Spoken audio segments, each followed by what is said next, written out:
Hi, everyone, and welcome to the Chicane Cafe. We are your hosts, Nadia and Ashley, and we're both passionate Formula One and coffee fans. We created the Chicane Cafe to be an authentic, approachable community where we can learn, laugh, and share our insights into the amazing sport of Formula One. We are a female led weekly podcast here to empower the racing enthusiasts of tomorrow and journey together into the heart of Formula One. So grab your favorite beverage and join us for a chat at the cafe.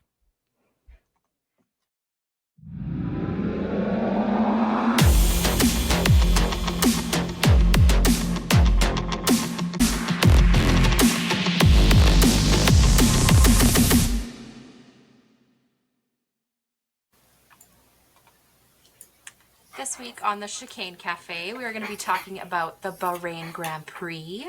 We're going to talk a little bit about our overall race thoughts, some standouts from the week, and a little bit about where we feel the constructors are after race number 1 of the year.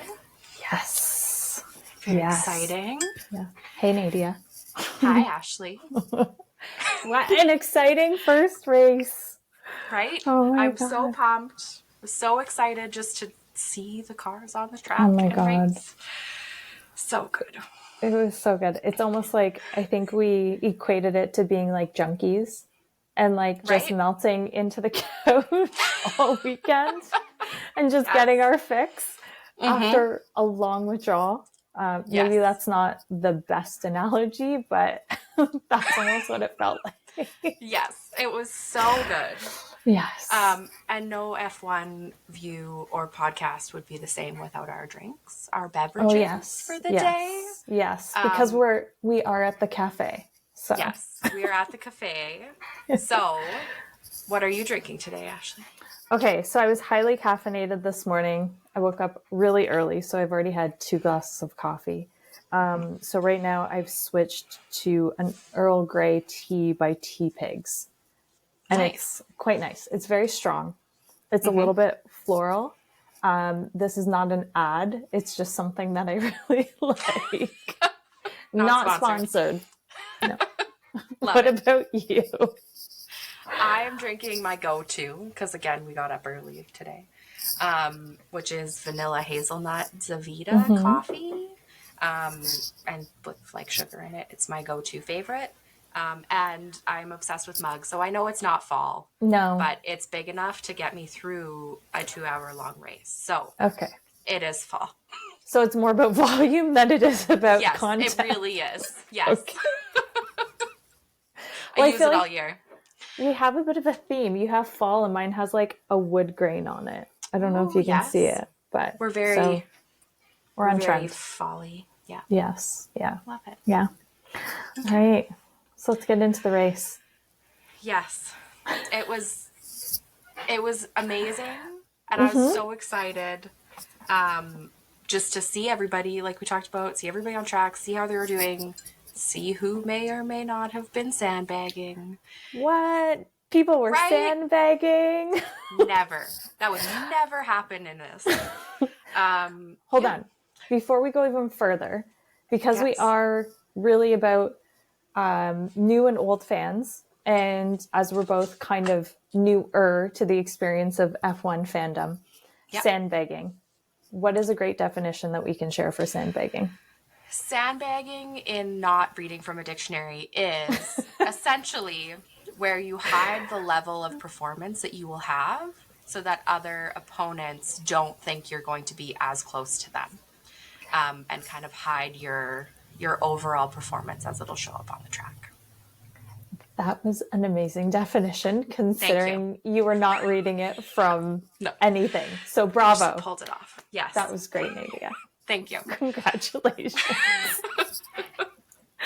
And yes, we will go through and explain things. If you hear a term during the podcast that you don't understand, please put it in the comments. We will be happy to talk about it or bring it up on our next podcast.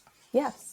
Oh, and that also brings us to, if we also say anything that is inherently incorrect or a really big mistake, please let us know respectfully so that we can address it on the next podcast or even on our socials. So yes, absolutely. We're here for learning as well. Yes. Okay. Amazing.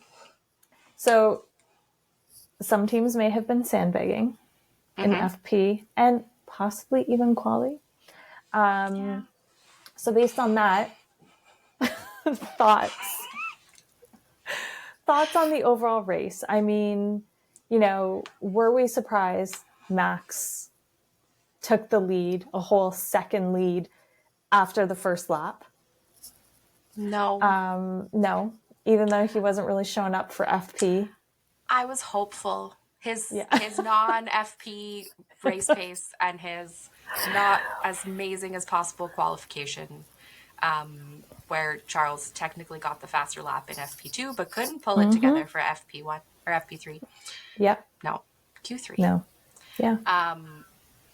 I was hopeful that Ferrari would be much closer, Yes. but I'm not shocked No. that he was as far ahead as he was. No. No. And the other interesting thing, although I feel like we saw it a lot last year, was the gap between him and Checo. Yes. The 22 seconds by the end of the race. Yeah. Last year there was 11 seconds between him and Checo in race number one. And there was roughly 40 seconds between him and P3. So this year the P3 gap was a little bit less. It was about 22 seconds, I believe. 24. 24. And then yes, he was a little bit closer. He was very speedy, very racy, as they like to say. Yeah. So Max, not a surprise. I think the bigger surprise was actually in FP and quali. Max is underperforming versus what everybody knew the car was potentially capable of, because Adrian Newey just builds rocket ships. And it'll be really interesting to see what FP and quali looks like for the next race for Max, because that'll, I think, tell us, was it sandbagging in that, or were they testing out some settings, doing some things because they knew they'd be fine when it came to quali and the race? Yeah. Because Max was not very happy with the car during some free practices. No. And again, you wonder if he took some acting lessons as well in the off season, because his complaints were very convincing with GP. They were. That's my conspiracy. First conspiracy of the year. Love it. Max got acting lessons. Yes. Because, he was complaining a lot about the car. So whether they were on a different mode in FP versus quali versus the race, there's that question. Or was Red Bull able to turn the car around that quickly in a 48 hour time period, which is very unlikely. Yes, absolutely. So that's why we say sandbagging was probably it. So, yeah. So Max, I think, is always I think we're just going to be saying the same things about him all year, to be honest. But following the Red Bull team, we had a little bit of fighting between, Carlos, George, Charles. Who else was in that mix? I feel like that was it for a little bit. There was some really good overtaking happening in the first few laps. The question is, I guess we can jump into our standouts now, because overall race thoughts really tie into the standouts of the race today. Yeah. So first one, I think on everybody's radar, is just Carlos. Yes. Amazing. He got driver of the day. So he did. Worth it. And so good for him. Yeah. But yeah, that was essentially what we started seeing right after Max pulled out at the beginning. Then Carlos pulled it out. He was doing some great passes on his teammate. Yeah. While his teammate was not having the best time in his car. I just want to say, sorry. I know it's sad. Charles wasn't having a good race. He was having problems with the car, which is always unfortunate because it's not driver error at all. Yeah. And the thing that I laugh about is every time something happens to Charles, he always says, "Oh, it's impossible," or "the car is impossible to drive." But Yeah. he held out. Like they were, Red Bull top two, Ferrari 3, 4. Yeah. So, like, as much as the car was impossible to drive, Charles, yes, there was a huge gap between you and Carlos. Mm-hmm. But at the same time, you still bypass the rest of the field. And he pulled it off in the end to pass Russell at the Yep. end. Yep. So I mean, the car was okay, but Yeah. it wasn't. It wasn't amazing. Yes. And I think the reason that Leclerc said that on the radio is because his teammate, his buddy, Carlos, was doing great and was Yeah. passing and feeling really good about the car. So yeah.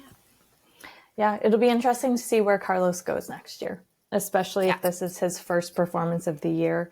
The other thing that Carlos, I feel, also has an advantage over Charles on is strategy. So we always joke about the Ferrari strategy, but it seems historically that Carlos's strategy has always been stronger than Charles.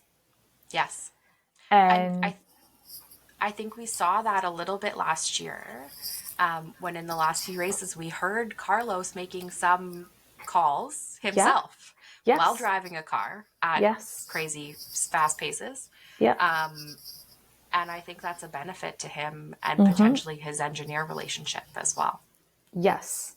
Yes. That's what it comes down to at the end of the day. Yeah. Yeah, exactly.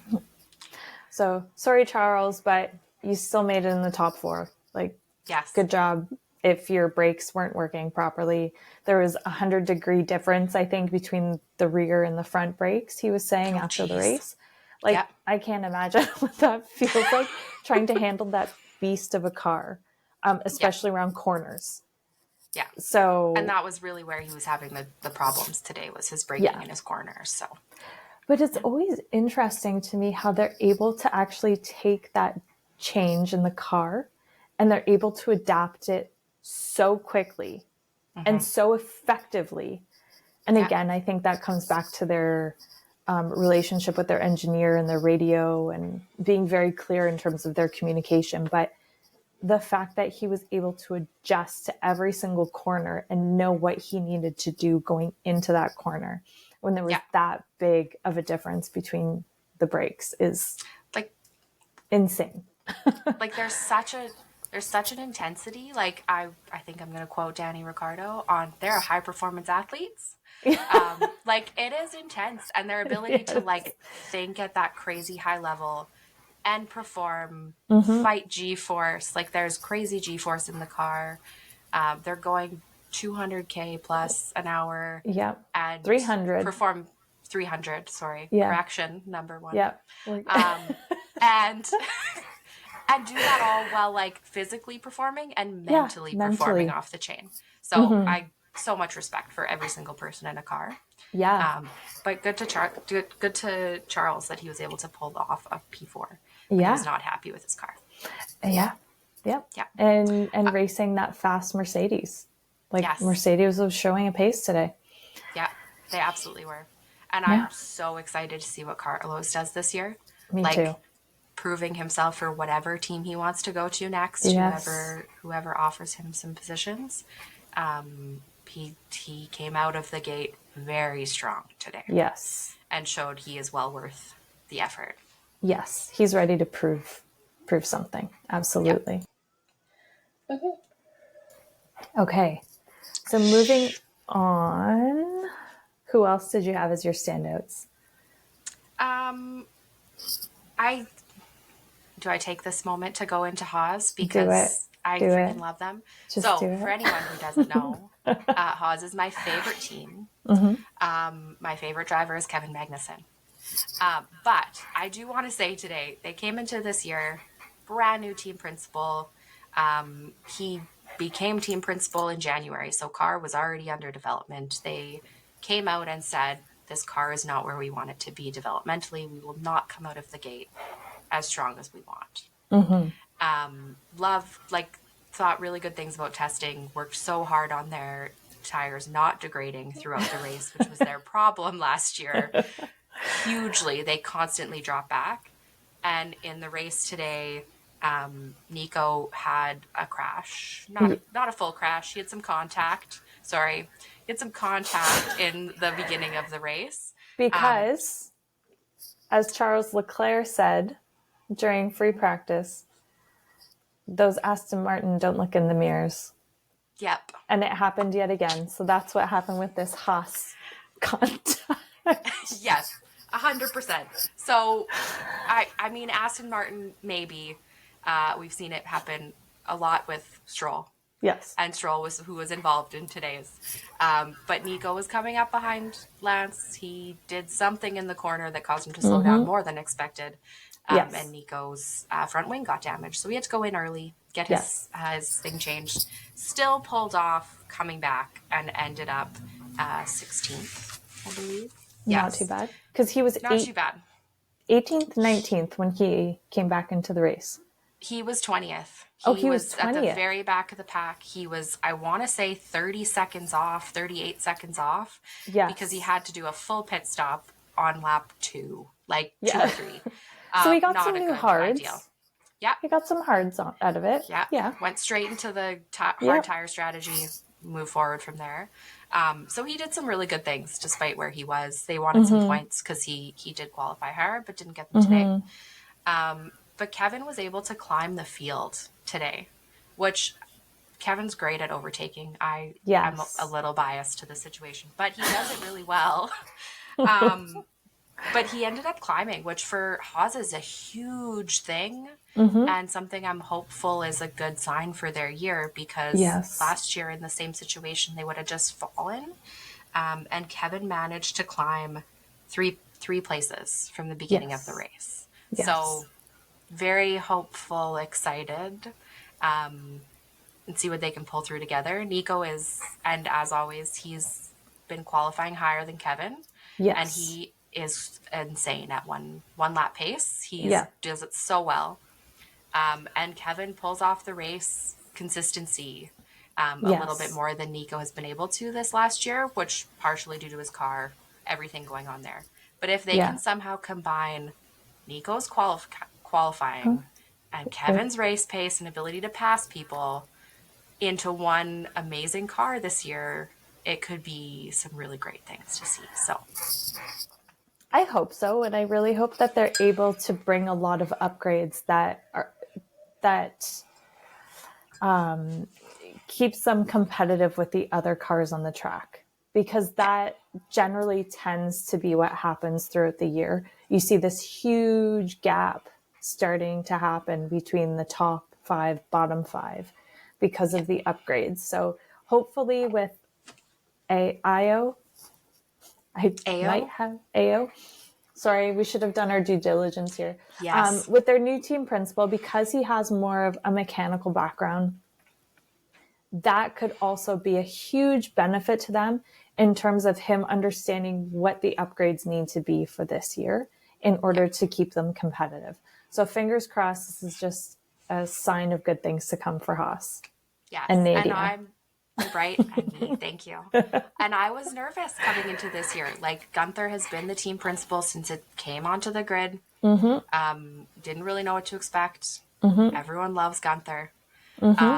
So I'm pleasantly impressed to see how the team's talking about it, the positivity, even though they're not where they want to be, and looking forward to the future. So yes, I'm still cheering for you, Haas, this year.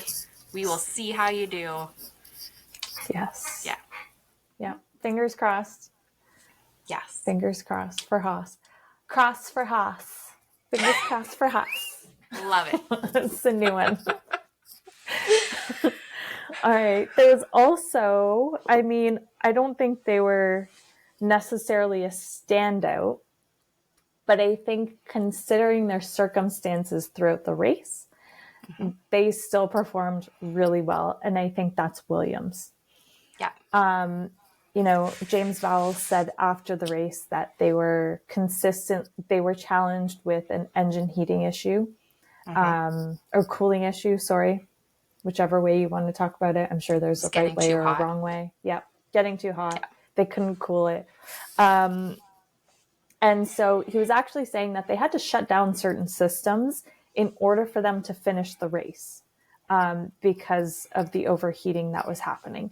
So if that's the case, then what could they have brought to the race? And not only that, but I think Mercedes was also struggling with something very similar. Toto was saying after the race. We heard George on his radio saying he was struggling with the engine. Strangely, Lewis was really quiet throughout the race, or maybe it just wasn't broadcast. So again, I'm excited to see what Williams does. They had a really quick pace on the straights last year. Like they were the fastest in many races. Well, let's just say one lap pace, not necessarily throughout the races. But if they're able to bring that speed again and they continue with upgrades, again, James having that really strong engineering background, what does that look like in a team principal perspective? So again, will that be a strength for them because he can actually identify in partnership with his engineers what needs to happen and is better informed. So, and I think they're a huge one to watch this year because, yes, James took over the team last year, but this is the first year where he's had the full involvement, car development, everything during the off season. Yes. And we'll see what he can do with the team and the upgrades and everything that they're bringing. Yeah. So I think it'll be great to see. Yeah. I'm a little concerned that three that we know of, Mercedes power units were having some trouble. Yep. Regardless of team. So we'll see what happens there, if there's something that happens on that end, or hopefully it doesn't something that continues to hurt them throughout the year. Yes. And Lewis, we didn't really hear about that. We just heard that his seat broke partway through the race. And I'm not too sure how that impacted him or his... I mean, it's not comfortable in the cars anyways, but... No. Yeah, that was not a great thing to hear. No. And they were riding super low. I know you and I sort of chatted about this when we were watching quali and also the race, but Mercedes seemed to be riding extremely low throughout quali and in the race. So again, I'd be curious to know if they were penalized because of their plank. And so, what does that mean for Mercedes? Was there too much drag? Do they need to make adjustments to the car? The other question is why did Lewis have a seat issue and not George if they were running the same setup, right? If their car was equally as low. Did Lewis put on some off-season weight? We don't know. Did he really enjoy his time off? We don't know. So... Hard to say. It could have been a fabrication error with his seat. It could be so many things. Yes. So, not something we heard about in the end of we're just race or interviews. Yes, just curious. I will say, for anyone who doesn't know, the plank that we're talking about, underneath their cars, they have to have a plank, a piece of something. What it is, I can't remember. But essentially it's measured after the race to ensure that it's still the correct width. It can't go below a certain width, or they will get penalized, disqualified, however the FIA sees fit to match that. So we'll see. Nothing we've heard so far. If we hear about anything like that, usually it's a little bit after the race ends. But yeah, we'll go from there.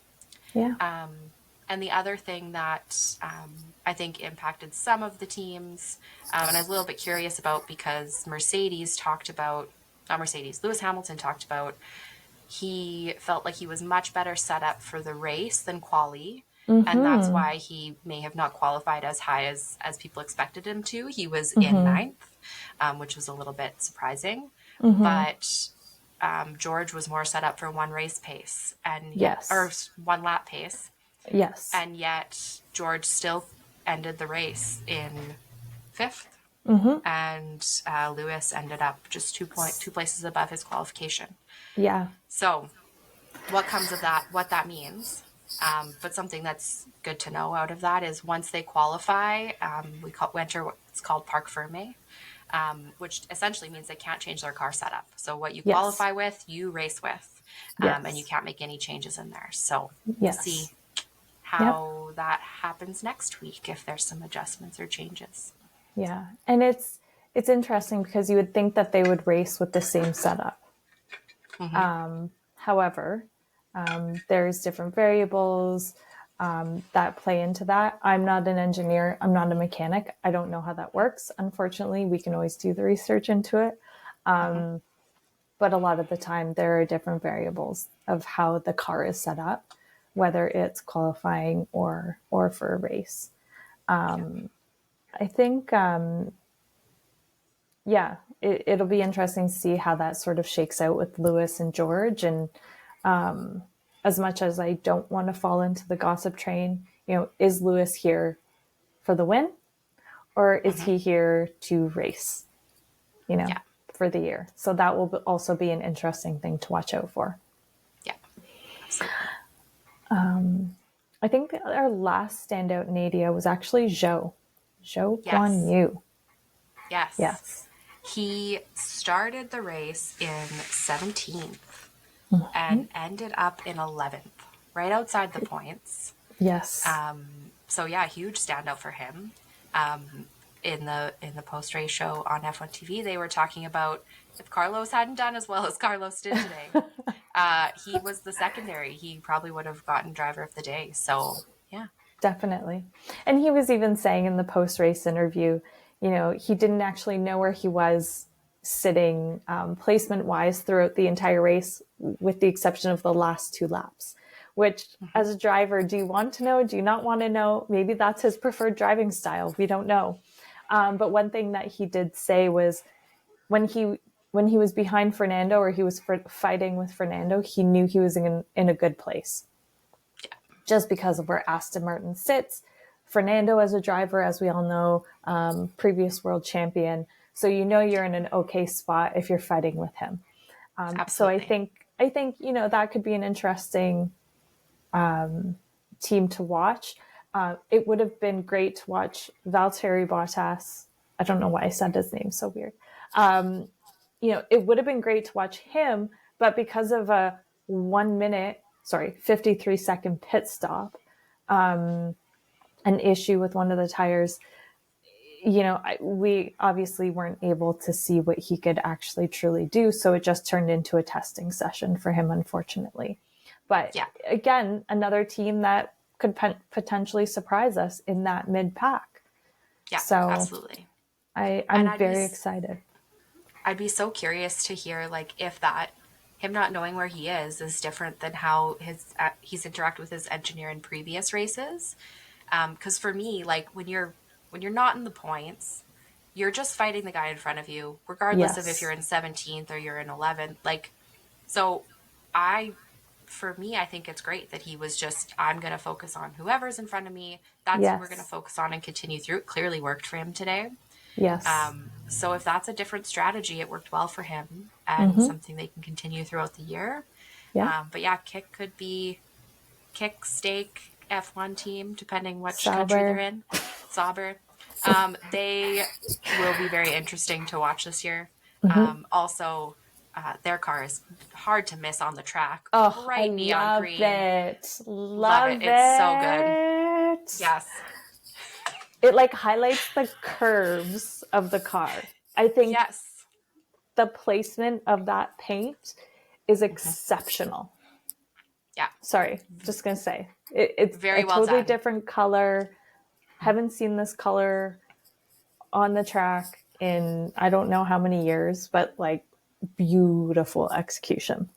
Yes, absolutely. Okay. Definitely a standout of the liveries throughout all of the unveilings this year. Absolutely.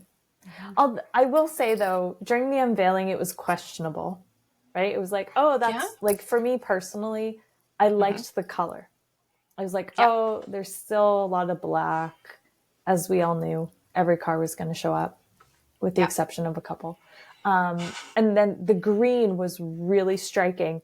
But until you actually see it on the track, you don't actually understand how it pops with the contrast of the background of the asphalt of, night races are just I think the best to watch this car on because of the dark background. So, definitely. Yeah. I Beautiful actually car. had the opposite opinion, that I Oh, loved did it from you? jump. I was so excited that it was so bright and beautiful. I thought it would look amazing on the track. Yes. So to see that actually happened was really great. Yeah. And I mean, Valtteri in some of his pre-season interviews was saying, keep an eye on us. We might have some tricks up our sleeve this year. Okay. So that combined with, I mean, the beauty of their car, Mm-hmm.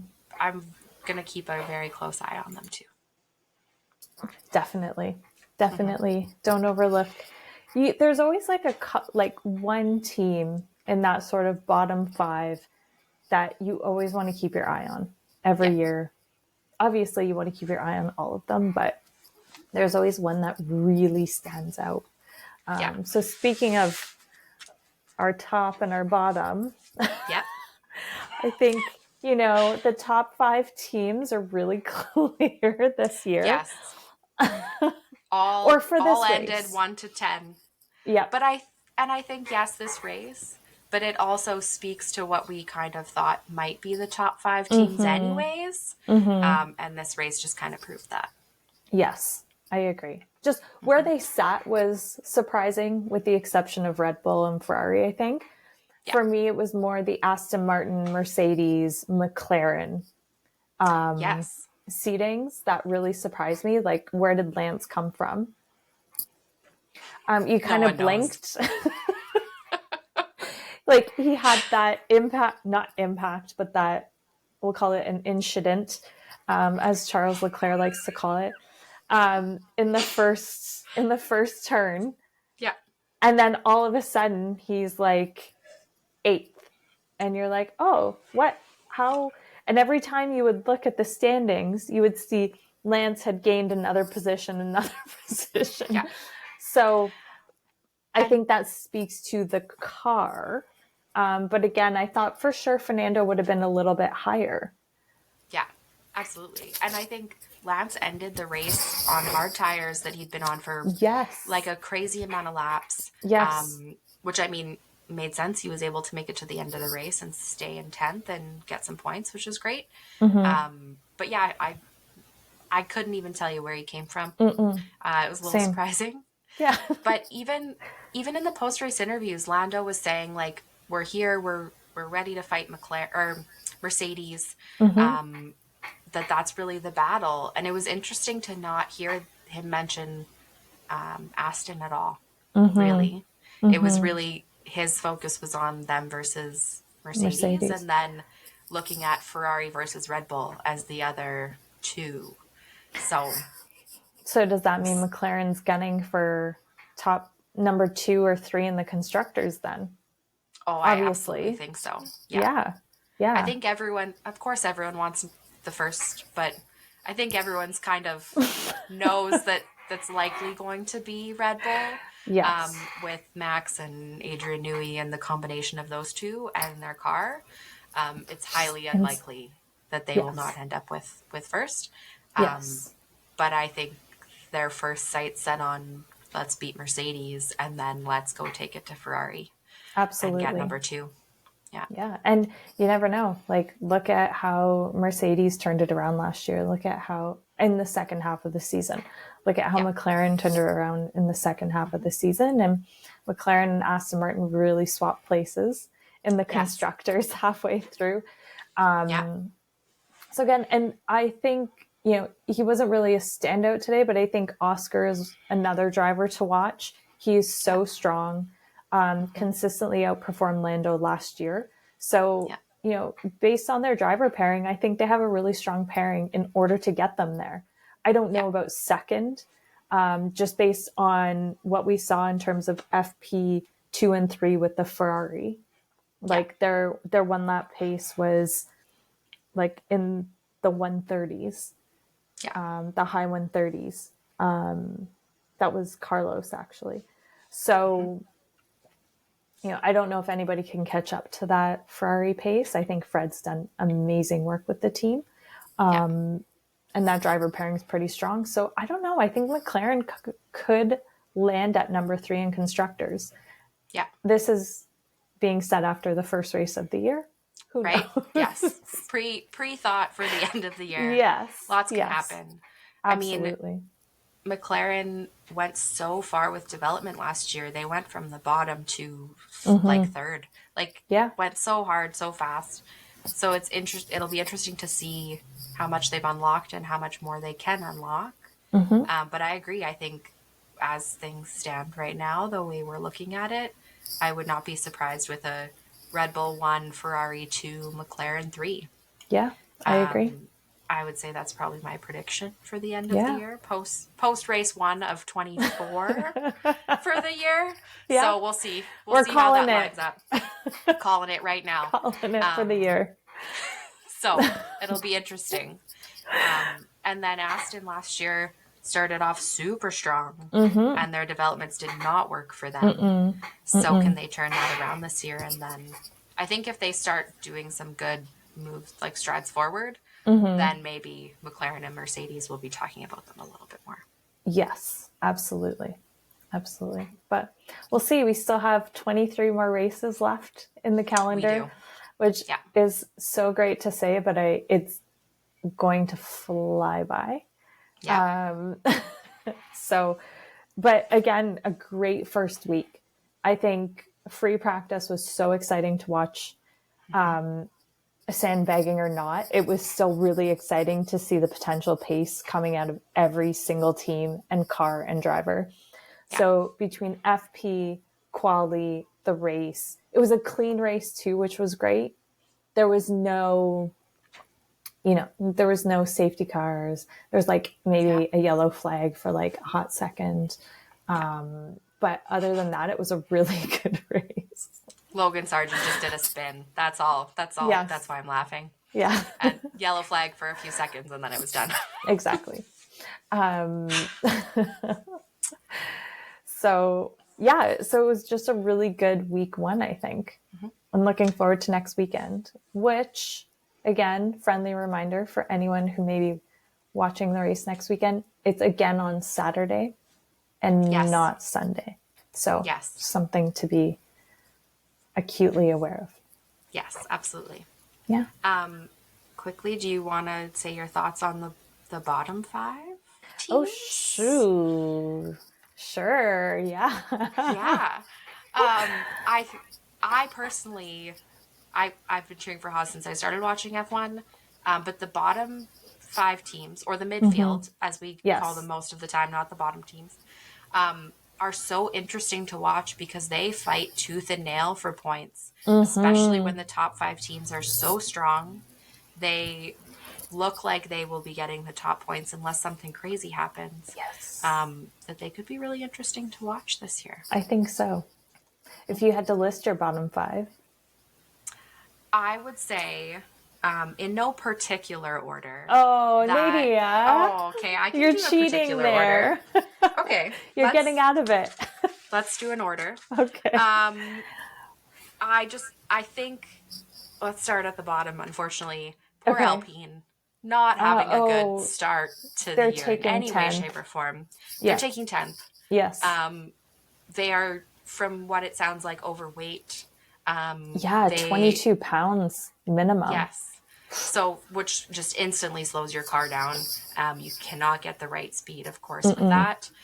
They're having issues with the setups, and it sounded like maybe the strategy was a little bit off today. Like, they had, I believe it's their reserve driver on the post, doing some post interviews on the post-race show. Yes. And he kind of alluded to the fact that everything went wrong today. Yes. But they're looking forward to the future. So we'll see what happens if they can move up out of that place today. But I don't know if they're fighting anyone right now other than their own car. Yeah. And just getting what they can out of it in development for this year. So I would say that they are there. I agree. And then we've got, we have I'm going to say them first in no particular order. Okay. We have Haas. We have Kick. Yeah. We have Williams. Yep. RB. And we have RB. / V carb. What are they actually called this year? Officially, their acronym is V carb. Yeah. Everyone's calling them RB, though. Everybody's calling them different things. Okay. Because their full name is Visa Cash App RB, which is a mouthful, just to say. Yes. So their official acronym, I believe, when I looked, was V carb. Okay. However, everyone is just saying RB because it's easier. Also, V carb just makes me think of eating bread or those sorts of things. So I think of a V card. Oh, yeah, that could be it too. I instantly went to the breads, the carbs. I mean, that might say something about me. Yours is a lot more innocent than mine. I think it says something about me, Nadia. We're a great pair. It works out well. So we'll just call them RB. Okay, we'll call them RB. If we refer to anyone as V carb, same team. Yes. So I think that I'm going to try not to go with my heart here and go with my head a little bit. I think that Kick will probably, I would say Kick is the next one to look out for. Okay, so number 6, you're thinking? Number 6. Okay. I think will be Kick. Okay. See how they do throughout the year. Mm-hmm. This hurts me so much to say. Kick. Followed by Williams. Yep. In 7. Yep. Followed by, I feel like I have to say RB. Really? I don't know. I want it to be Haas, but I'm second guessing myself because I just freaking love Haas. So I'll say Haas because that's who I think. Yeah. And then RB followed by Alpine. Yeah. So okay. Kick, Williams, Haas, RB. If I go purely with my heart / a little head, bit of my head space, I would go Williams, Haas, Kick, RB. Okay. But for now, post race 1, I will go Kick in 6, Williams, Haas, RB, Alpine. I would agree. I hope I didn't peer pressure you into that. You did not. My own brain peer pressured me into, got to balance it out a little bit. Because I would be, if there was a cheering section, I'd be right there with my little Kevin Magnussen Haas side. Head? Or would you have the big head? Big K-Mag head. Oh, yeah, I could go with that.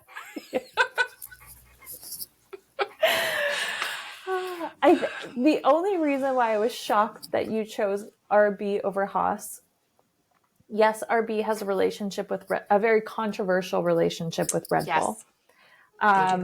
You know, there's the Zach Brown challenging what their relationship looks like, how much information they share, you know, the manufacturing of the car, all of the things that fall in line with it, like swapping talent, that sort of thing. I actually think, and again, this has more to do with the people versus the car. I actually think there's going to be a lot more internal strife happening. And I don't know if Laurent is going to be able to manage that between the Danny Yuki. And again, it's race 1. There were some things that went down, you know. And again, they're racing each other. They're teammates. So, you know, you don't always have to be best friends. However, you also need to work together for the betterment of the team, the betterment of the car, the betterment of each other. And if you don't have that, you can't grow. So that's why I think RB is going to have a big challenge on their hands. And Kevin and Nico had that a long time ago. They weren't teammates. No. But they did have issues and they were able to work through them. And, you know, look at what they've been able to achieve together. So I think that's why I think, and they're really working a lot better together. Like Last year was a good year. This year seems to be an even stronger year between the two of them. So that's why I would say Haas over RB. As much as it's a people thing, I think that is, I would probably say like 20% of it. Yeah. And I agree. The driver relationship is so important to the team and how it performs and the dynamics, because the team and the strategists can say whatever they want, but you actually need your drivers to execute that on the track and work together. And we've seen that be a volatile thing in the past. Yes. With multiple things. And the tension between Yuki and Danny today was specifically related to team orders, which essentially means, for anyone who doesn't know, the team came up with a strategy. They wanted to let the other person pass because they felt they had more pace. So they wanted Yuki to let Danny pass him. And there was some not happy drivers in that situation. Yuki was not very happy. And if that's race one, we'll see what happens throughout the year. Well, and it wasn't even just in the race. It was even post-race. Yes. There was some of that tension spilling over. Yeah. I would have loved to be a fly on the wall in that post-race driver debrief. Right. Because Danny was being very, as diplomatic as I think he could be in the moment. Yeah. In his post-race interview. And I don't know if he was that diplomatic in the post-race debriefing. Yeah. They might have had to have two separate rooms. Who knows? And I think I was debating Haas versus RB less along the line of people and more on the line of past development work within the teams. Yes. I mean, Haas is kind of a little bit of a new dynamic, new team this year with their changes, but in the last few years, they haven't been able to bring upgrades that worked throughout the year. So I'm hopeful that will happen this year, but we'll see how they develop throughout the year. And then, I don't know, I haven't followed RB as closely as I have. So, no. Yeah. Well, and like we said earlier, with the new team principal that's really focused on the technical aspects of the car, as we've talked about this, you and I, in the past, Gunther is a self-proclaimed control freak. So, did he, and because he was part of the actual creation of the Haas team, for those that may not be aware, Gunther actually had approached Gene Haas about creating an F1 team. So because of that, I think Gunther felt everything, every responsibility, every decision fell on his shoulders because he felt a responsibility to Gene, because he was the one who approached him about this. And maybe now that feeling is gone, that there might be a lot more autonomy with each department head. And they're going to be able to do exactly what they think is the right thing to do for the team regarding whatever their specialty is. I'm not saying that's what Gunther did. I'm just saying it could have been a possibility. We're seeing, good results this weekend. We're seeing even their social media. I know it's a small thing, but again, who was in control of the socials? As much as he said he didn't really have much involvement in it, again, did people feel, did they feel like they maybe didn't have as much freedom, even if it wasn't necessarily said, explicitly said? If anyone hasn't read the book, Gunther's Surviving to Drive, highly recommend that read. Yes. Sorry, go ahead, Nadia. Not sponsored, but a great read. No, definitely. Yes. Also, I think it speaks to the culture of the team. Like, I'm curious to see how that unfolds throughout the year, because already the drivers have said, like, this is a positive environment. Yes. Not exact quotes, but along the lines of, like, we haven't felt this in a long time, of, like, we're all working together. We're all looking forward to what we can do. So I believe people work best when they're when they're a group and believe they're fully working together towards the same goal. So we will see how that unfolds throughout the year.